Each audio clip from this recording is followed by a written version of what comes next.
ஒரு நாள் கிருஷ்ணதேவராயரும் மற்ற அரசவை புலவர்களும் உணவு அருந்திக் கொண்டிருந்தனர். அப்போது தெனாலிராமன், ஆஹா அரசே, இது என்ன கத்திரிக்காய், விதையே இல்லையே, மிகவும் சுவையாக உள்ளது என கேட்டார்.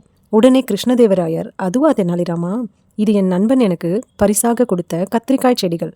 இது நம் அரசவை தோட்டத்தில் மட்டுமே கிடைக்கும். ஏனென்றால் இது பக்கத்து தேசத்து நண்பர் கொடுத்தது என்று சொல்லி சிரித்தார். பிறகு வீட்டிற்கு சென்ற தெனாலிராமன் தன் மனைவியிடம், இன்று அரசவையில் பரிமாறப்பட்ட உணவு மிகவும் அருமை, அதிலும் அந்த விதையில்லா கத்திரிக்காயின் சுவை சொல்ல வார்த்தைகளே இல்லை என கூறினார். உடனே தெனாலிராமனின் மனைவி, நீங்கள் மட்டும் சாப்பிட்டு வந்து என்னிடம் சுவையாக இருக்கிறது என்றால் எப்படி?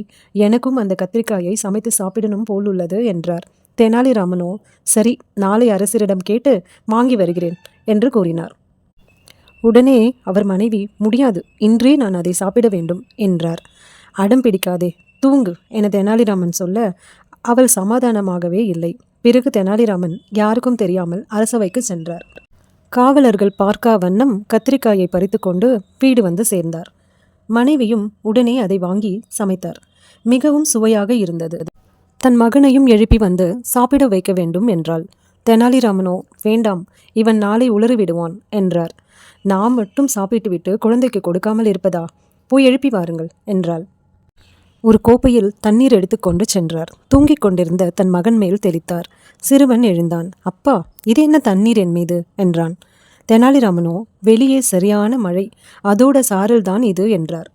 ஓ அப்படியாப்பா என சிறுவன் சொல்ல, சரி வா, உணவு சாப்பிட்டு தூங்கலாம் என்றார். அவனும் ஆசையாய் கத்திரிக்காய்களை உண்றான்.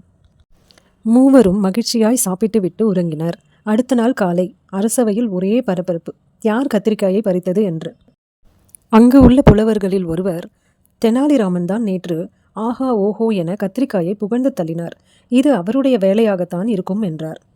அரசர் தெனாலிராமன் என்ன பதில் கூறப்போகிறார் என பார்க்க, அதற்குள் அங்குள்ள புலவர் ஒருவர், இவரது மகனிடம் கேட்டால் உண்மை தெரிய போகிறது என்று கூறி தெனாலிராமனின் மகனை அழைத்து வந்தனர். அரசரும் அச்சிறுவனிடம், குழந்தாய், நேற்று இரவு நீ என்ன சாப்பிட்டாய் என்று கேட்டார். உடனே சிறுவன், கத்திரிக்காய் சாப்பிட்டேன் என்றான். அப்போது தெனாலிராமன், இவன் நேற்று தூக்கத்தில் இருந்தான், அதனால் இவனால் சரியாக சொல்ல முடியாது என்றார்.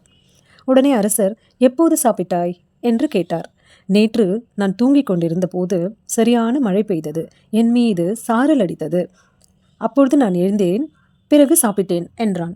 உடனே அரசர், என்ன, நேற்று மழை பெய்ததா, இரவு என கேட்டார். உடனே சிறுவனும், ஆம் அரசே, நேற்று சரியான மழை என்றான்.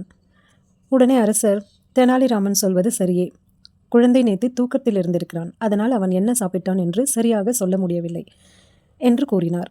பிறகு தெனாலிராமன் கத்திரிக்காயை பறிக்கவில்லை என்ற முடிவுக்கு அனைவரும் வந்தனர். மாலை வேளையில் அரசரும் தெனாலிராமனும் தோட்டத்தில் பேசிக்கொண்டே நடந்தனர்.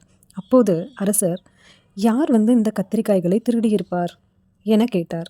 உடனே தெனாலிராமன், திருடனை நீங்கள் மன்னிப்பேன் என்று வாக்களித்தால் அவனை நான் பிடித்து கொடுக்கிறேன் என்றார். சரி, மன்னித்து விட்டேன், திருடனை பிடித்து கொடு என்று அரசன் கூற, பின் நடந்தவற்றையெல்லாம் தெனாலிராமன் கூறி, மன்னித்து விடுங்கள் அரசே என்றார். கிருஷ்ணதேவராயர் சிரித்து விட்டார். தெனாலிராமா, நீ என்றுமே புத்திசாலிதான் என்றார்.